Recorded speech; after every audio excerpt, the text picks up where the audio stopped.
Thank you, Rabbi Laurie, and John and Marcy for the presentation, and for the committee. The committee came to see me, and it was very educational for me. There's something that I certainly feel passionate about.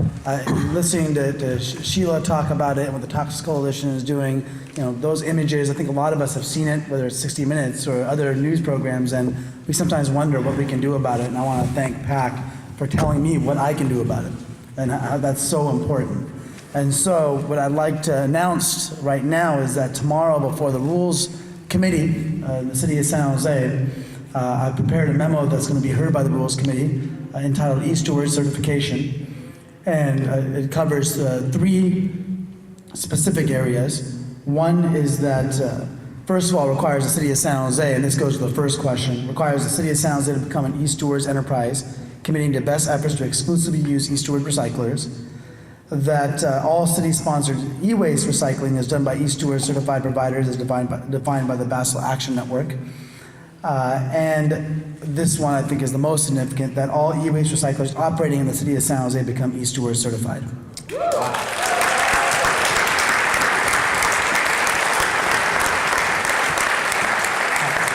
Marcy has some copies. I'll be happy to forward over a soft copy as well, so it can be circulated around electronically, so I don't have to print more paper to do it, which I think we're all cognizant of. But what really strikes me the most is that I really do think that we have a community here that is responsible and wants to act responsibly. I'll give you one example. A couple months ago, my office sponsored in my council district, District 2 in South San Jose, the first ever polystyrene recycling event, commonly known as styrofoam. We had a recycling event because it's not otherwise recycled, and it's very cumbersome to recycle. So I did an event. We had people coming as far away as 45 miles away to bring styrofoam that they had just sitting in their garage because they knew that it was wrong just to put it in the garbage, but they didn't know what to do with it. And so, the ignorance is bliss, but once you know the problem, it's very hard to not do something about it.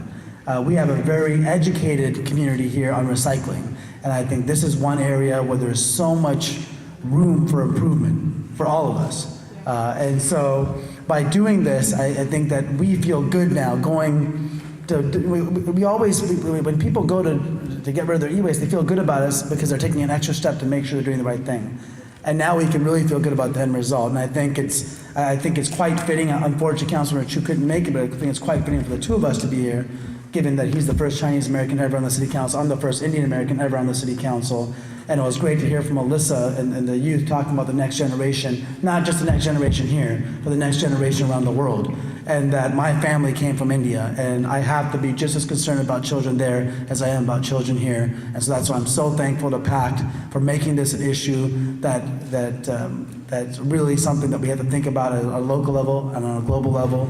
As Sheila mentioned, the prison, I worked as a public defender for 11 years, and I know very well about how the prison population is used oftentimes in ways that we would be uncomfortable with if we knew about.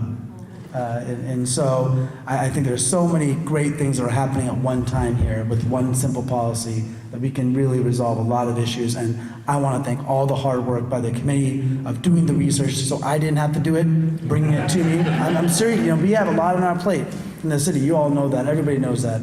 To bring it to me in a package, easy to understand, and to take it and now hopefully take it to the rest of the council. And so thank you all.